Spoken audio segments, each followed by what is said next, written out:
stock predictions, and detailed analysis of a stock called Nano Dimensions. So stay tuned. Hey everyone, welcome back to my channel once again, and today we are going to talk about one of the penny stocks with a long-term hold goal, growth stock with huge potential. And the name, like you might have seen in the title of the video, is Nano Dimensions. Well, why this particular stock? That's what the video is all about, right? So through this particular video, you can get to know everything about the company, what the company does, how the company operates, what are the different sources of the revenue for the company, how the company's cash flow is, and everything. So to get a complete understanding of this particular investment, please watch the complete video, and then it will definitely help you guys to make a decision, or at least to make it easier for you to decide what to do with this particular stock. But before we jump on to the main content, this is a small reminder to all of you guys who is watching this video right now that please hit that like button, and those of you who haven't subscribed the channel yet and is watching my video and like this content, then please don't forget to hit that red juicy subscribe button as well. And apart from that, my name is Abhishek, which I forgot to mention in the beginning of this video, like I mentioned in my last video that I will try to remember to mention it. Now guys, the real news is that I have started my own Discord channel through Patreons, and through this source we are discussing the stocks which I cannot bring up on YouTube, and some tips and tricks about real estate, because I literally cannot make a video every single day to bring up some stocks which are in the back of my mind and can be a really good potential stocks for midterm holds as well. So through this group I am discussing those potential stocks, and like I said, some tips and tricks which I have applied and I have used in real estate investment. So if you guys are interested and wants to support this group and this channel, then you're most welcome to join this group. I will put the link in the description down below, and I will also put a referral link for Trading 212 for those who haven't started the investment journey yet and don't have a broker in their mind. So Trading 212 I can recommend, but at last it's your own decision, guys. I'm not here for any advertisements or something like that. So anyways, if you use that, if you plan to use Trading 212, then you can use that referral link, and you and me, we both get a free shirt. To be honest, that's it. So anyways, without further ado, now let's just get started with the real content. So we will quickly go through this investor's presentation so that you can actually understand what is this company about, and you can get a basic understanding what is happening with this company, and to go through some quick bullish points. So the company actually basically makes 3D printers, but these are not just simple 3D printers what you might have seen. They basically print AME components, or in layman's language, electronic components like capacitors, resistors, or ICs, or integrated circuits. So these are some of the highlights from Nano Dimension. So the first one is additive manufacturing electronics, or AME components. More than a dozen granted patents and more than 3 dozen patent applications are filed. First to market advantage, the only technology that converts digitally electronic circuits into functional high performance devices. So what they mean by this is that they are fabricating the components, or they are just putting the components together to make a full printed circuit board, and then this circuit board can then further be used in other electronic circuits. Now approximately 60 systems are sold worldwide already, increasing recurring revenue for the conductive and dielectric materials, which are 3D printing inks. So this is a really good point, that first they sell the printer, and if the printer is sold, then they don't have recurring revenue. But in this case, they have a recurring revenue because they will be selling the 3D printing inks again and again to print those dielectric or conductive materials. And this is a really good point for considering a business, that if the business has a product and if the product is just one-time sale, then that could be a hindrance in the revenue in the coming years. But in this case, they do have another source of revenue as well. And then they have strong cash position, which is 107 million as of October 30, 2020. We will get into the financials later as well. So this is one point, but the financials of the company are not that good. But anyways, we'll get into that in detail further in this video. So like we just talked about, AME technology and Dragonfly, this is their main flagship machine, and they are saying that they are bridging the gap. What it means that one machine itself is printing the electronic chip components, and then these electronic components are then placed on a printed circuit board.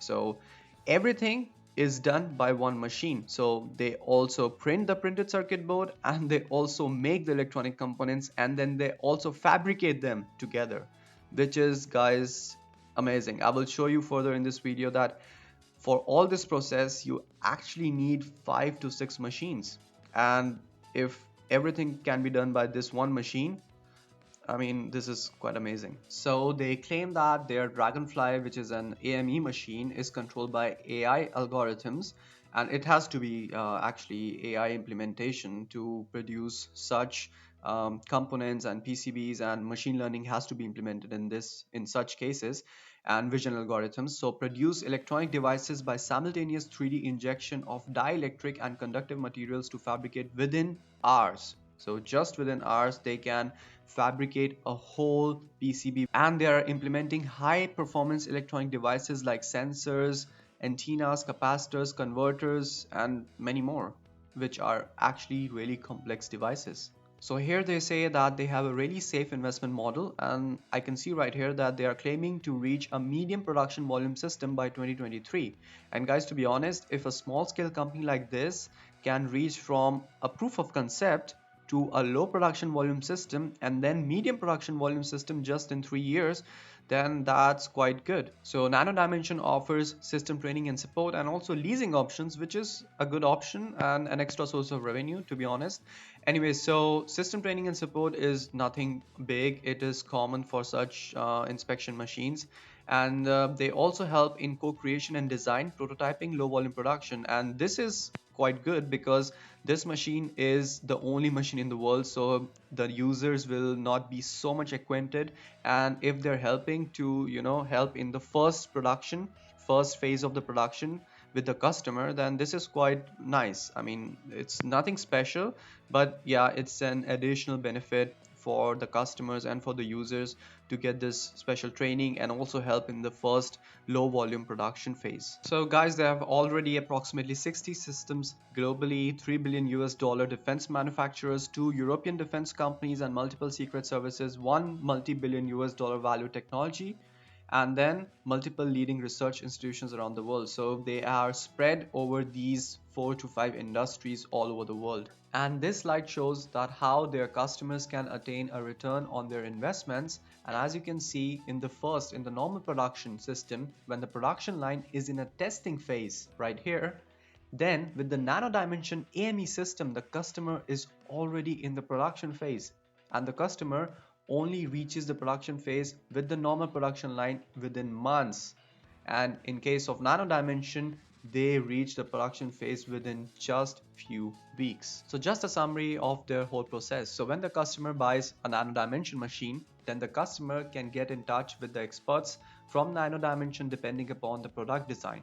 And then the customer sends the CAD data of the printed circuit board. So for those who are not aware about what CAD data actually means, so CAD data simply is a file which consists of the information of the components, like where the components, the electronic components, needs to be placed, and what will be the size of the components like capacitors or resistors. So these chip components or ICs, every component must have X and Y size and the coordinates, so where the components will be actually placed on the whole printed circuit board. And then according to that, the PCB and the components with particular size will be designed by the Nano Dimension 3D printing machine. So just to understand the capability of one Nano Dimension machine, which is their Dragonfly, this is how a normal production line looks like.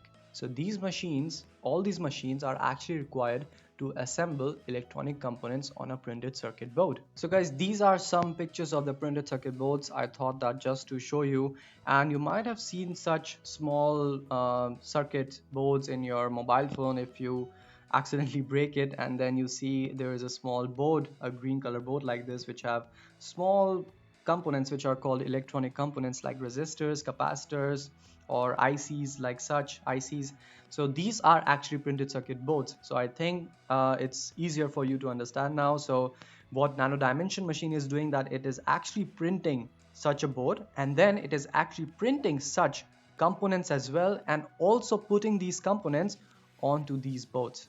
So these are actually printed circuit boards. And then these printed circuit boards are then further used in variety of applications ranging from mobile phone to an airplane. So yes, these PCBs can be further used in different circuit boards and different panels, and these panels can be used in airplanes, washing machine, mobile phones, whatsoever. Everything which is operated by electronics has to use such printed circuit boards or small circuits, and these are then assembled through such lines, and this one line can cost up to $1 million, guys. And all the big customers in the world, they have at least 20 lines, 30 lines, 40 lines, up to 60, 70 lines in one factory. And just imagine big customers like Bosch or Continental, Samsung, Apple, they can have multiple factories, and then they can have up to 200, 300 lines.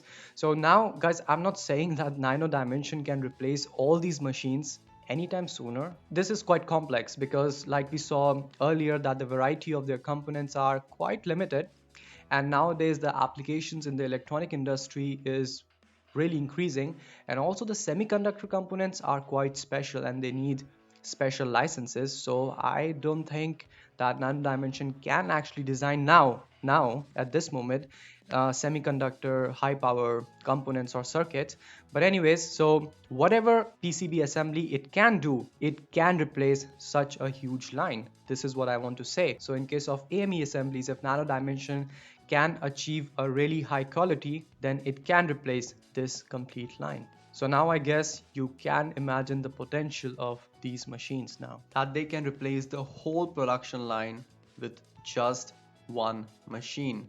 So in other words, it is actually a complete factory in just one box. And this right here shows that how they are not just limited to one type of industry, they are spread over the entire industry, different types of industries in all over the world. So they are into research, aerospace, defense, medical, automotive, and industrial as well. And guys, to show their credibility, they have customers from aerospace, defense, medical, and automotive. And guys, this alone shows their capacity, performance, and accuracy of their systems.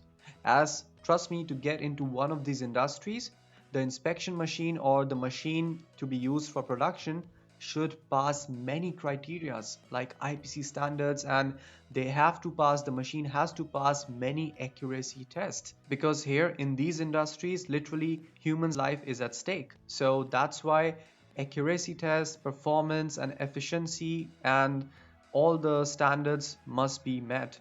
And since they are into all of these industries, I guess that their machines are quite up to the mark. And now, after this, if you guys are wondering about the market potential of electronic 3D printing industry, then here it is, guys. It is estimated to be at $26 billion by the year 2023, and it was already at $12 billion approximately in 2018. Now, of course, the current market situation and the current global situation has affected the market drastically, and Nano Dimension has been affected by this, of course.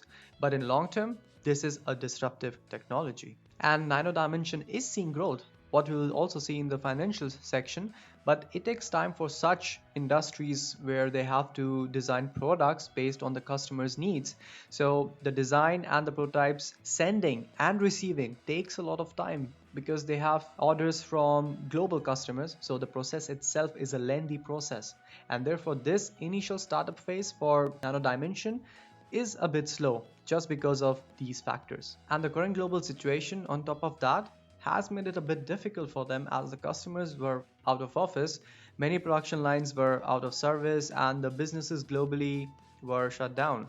And now we are experiencing a second wave in Europe, so this situation played an important factor, as they were not able to send and receive prototypes, and thus have put their projects at hold. And this have eventually slowed down their progress. But they do have a plan to ride that elephant which is standing still in their own. So they have a 5-stage plan through which they will be improving their current prototypes and would be improving and enlarging their support material portfolio. And once they could penetrate this traditional PCB manufacturing market, then guys, sky is literally the limit.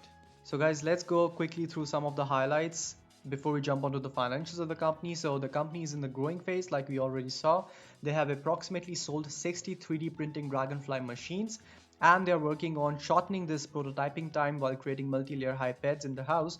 The R&D is also working on lowering the weight of the PCBs and the fabrication and fabricating high mix and low volume almost only by 3D printing. They also have new investment and safe investment thesis which will hedge them from a downward curve. They also have prototyping service business models, and they are also working with the customers in the prototyping phase so that this makes the customer comfortable with the product, comfortable with the machine, and thus can actually convert the prototyping phase eventually into a sales order. And also they have a strong cash position, which is actually really important when the business is in the startup phase and in the development phase. So now coming on to the financials of the company, and we will just take a quick look at this as well. So first, looking at the revenue, what we see from the income statement, always it is showing quite an improvement since 2016. So as you can see that there is a growth in the revenue, and it is not a small growth, it is a considerable amount of growth. That also shows that the company is on the right path. Now, the second number what we would always like to see is the operating income, and as you can see, the operating income is not that good. So it is an operating loss since we are in a negative number. So this is an operating loss. That means most of the revenue is being put into the operations and is not being converted into profit. But since, guys, this is a startup and this company is in development phase, so of course you would expect that the company is putting money into operations and for R&D and for development purposes. So this is normal for such companies, and what we should care about is the growth in the revenue, what I just mentioned. So if the revenue is growing, that means the company is progressing, that means the company is selling its product. That's all we have to worry about at this time. When the company is one step ahead from the proof of concept and the development phase, then yes, they should be worried about their operating margin, because that's one of the most important factors for a company to consider. So then coming on to the net income from the income statement, and we see, if we open the statistics, that the net income is always in negative. And okay, it was quite bad in 2017 and 2018, but it has improved in 2019.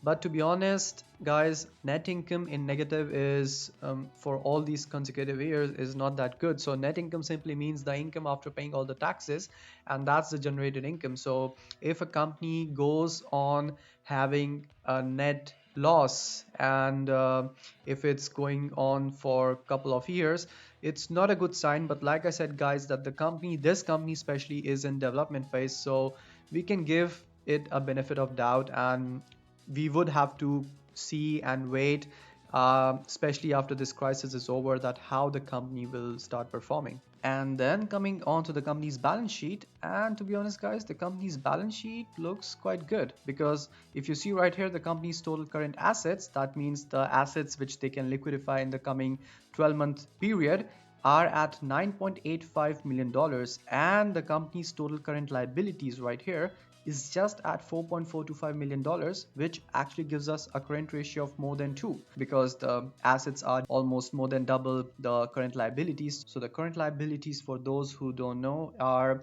the liabilities which the company has to pay in the coming 12 months, and that means they can pay off these liabilities easily with their current total assets. And if we see, the total assets of the company is at $22 million, and the total liabilities are again just less than half. So this also is quite a good number. So this means that the company is in a stable position, and it could be a stable investment. That means that the company is not at the risk of bankruptcy or anything anytime soon, at least, even if the revenue is not generating. Yeah.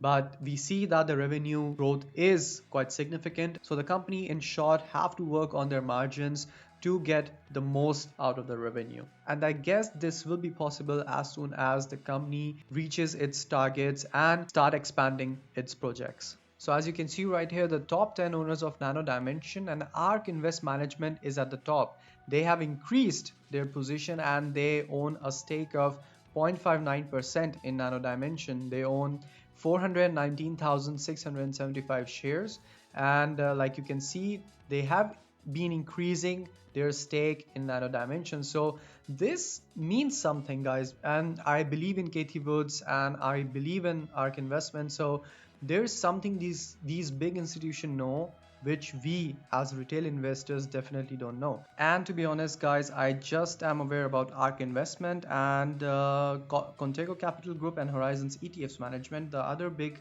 firms I'm not aware about, so I don't know how big they are, but what we have to see is that their percentage of stake. So the stake percentage is not that big, yeah, it is not that huge. And also the other positive, but this is not a positive point, but the other positive point is that many of these big institutional firms are buying into. So the green are that they are buying and the red ones are showing that they have sold a bit of their positions. And this is what I'm trying to say, guys, that we can see that there is a positive impact on the share, and we will see this impact on the stock price as well. But the stake ownership is not that high. That means it is a good thing that firms like ARK Investment is believing in this stock. So I believe in ARK Investment as well. So I think that Katie Woods must have seen something in this company, and that's why they are increasing their ownership into this company. But on the other hand, like I said, the ownership is not that huge, and that also means that we might face huge volatility. So whenever we are buying into some company, this is another important point, important factor to look into, that how many big institutions are investing in and what is the amount of ownership into that company. In summary, let's say these companies like ARK Investment, if they are buying and increasing their position, then that means somewhere that they are definitely have noticed something in this company and in this technology. So guys, this is what I would like to say, that I would not buy into this company at this price for sure. And as you can see right here, that it is increasing post market. It is up by 4%, or let's say 3.26% right now at the time of making this video. Today is 16th November. And yeah, because I have seen a lot of volatility in this stock, and as you can see right here, there are huge spikes, and this is when ARK Invest bought more shares into this company. And such spikes we see only in such cases, usually in such cases when big institutional firms are buying into such companies. And like I said, and then we see a big dip. This was because the earnings report was out and it was not that great as all expected, as everyone expected, because they didn't make any sales, so the revenue was not that good. There was no improvement in the profit margin and in profits. So but like I said, that this we can expect, and the current global situation did affect a lot, especially for such OEMs. Anyways, so yeah, like I said, I won't be investing in this company right now. I will wait to see further drop because its all-time high is $6, and yeah, it has gone below $2 as well, as you can see right here. So I would say I will be interested in this company somewhere around 2.5, yeah, so or $2.6. So if it comes at that point, then I will definitely open up a position and I will be interested in this company, because as a long term I do see this equipment, their product, as a runner. So guys, here's my final verdict regarding Nano Dimensions. I'm definitely interested in this company, in this business, as their business idea is quite appealing to me, and I honestly understand the business, and that's what actually matters, that if you understand the business, then yes, you can go ahead for your investment into that business. So like I said, I would be interested more if the price would be somewhere around $2.6 range. But again guys, this is the current theory and according to the current situation, and this can definitely change, especially since this is a penny stock and all the penny stocks are mostly dependent on the upcoming catalyst and stimulus. So if I see some upcoming huge catalysts, or if I see that big institutional firms like ARK Investing would be aggressively buying more of these stocks or their stocks, then I might also buy at $3 or $3.50 range, as these institutional firms know some insiders which we as retail investors don't know. So anyways, so that's why I would still be, let's say, buying, or let's say not investing but trading approximately at this price range, because I would still be 40 to 50% below from their all-time high of $6 if I buy at $3 or $3.50. So with that, I conclude my verdict. So that's it, guys. That's all for today. I hope you liked this video. I will see you in the next one. Until then, stay safe, stay healthy, and